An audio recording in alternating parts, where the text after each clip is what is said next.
তোমার কাপড়ের দায়িত্ব আমার। একজন চিকিৎসাহীন ঢুকে পড়ে বসছে, রাষ্ট্র কি বলবে? তোমার কোনো টেনশন নেই, তোমার কেউ নাই, আমি তোমার পাশে আছি, তোমার চিকিৎসার দায়িত্ব আমি গ্রহণ করবো। একজন ছেলে গরিব মেধাবী অর্থের আমাদের পড়াশোনা করতে পারে না, রাষ্ট্র কি বলে জানেন? তোমার কোনো টেনশন নাই, তোমার পড়াশোনার দায়িত্ব আমি গ্রহণ করবো। এর নাম রাষ্ট্র। আমরা রাষ্ট্র জানি না। রাষ্ট্র কি বলে?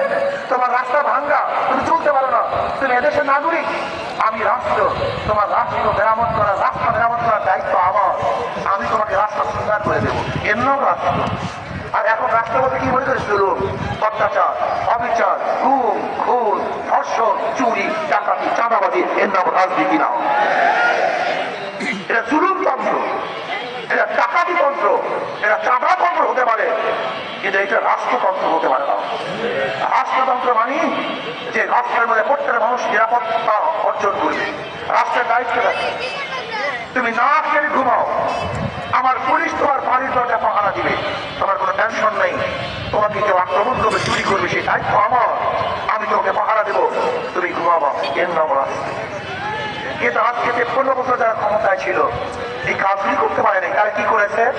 জুলুম করেছে, অত্যাচার করেছে, অবিচার করেছে, দেশের সম্পদ লুটপাট করেছে, ২৮ লক্ষ কোটি টাকা বাংলাদেশের ব্রিটিশ পাচার করেছে।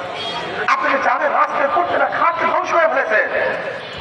আজকে আওয়ামী লীগ সরকার নাই মানে প্রধান বিচারপতি সেও নেই, বিজেপি প্রধান সেও নাই, এনএসআই প্রধান সেও নাই, আইজি সেও নাই, এমনকি বাইতুল মুকাররমের মাসজিদ ইমাম সাহেব নেই। বুঝলেন? এমন কোন খাত নাই যেটা দলীয়করণ করে নেই। এর নাম রাষ্ট্র? এর নাম রাষ্ট্র না, এটাকে রাষ্ট্র বলা যায় না। রাষ্ট্র কি? যেখানে বাংলাদেশের প্রত্যেকটা মানুষের নিরাপত্তা কিভাবে দেওয়া হবে, শুধু মানুষ, গোটা জানোয়ারের নিরাপত্তা কিভাবে দেওয়া হবে।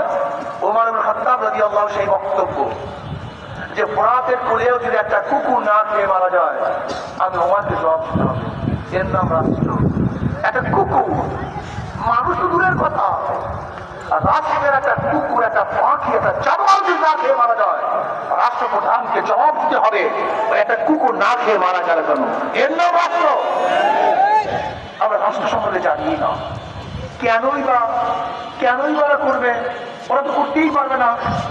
এর কারণটা, ওসি সাহেব পরিবর্তন হয়, ঘুষ সাহেব পরিবর্তন হয় না। ডিসি সাহেব ট্রান্সফার হয়, কিন্তু ডিসি সাহেব ট্রান্সফার হয় না।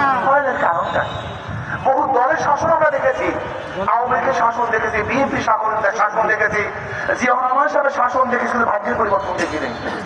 আমরা আইয়ুব খানের শাসন দেখেছি, শেখ সাহেবের শাসন দেখেছি,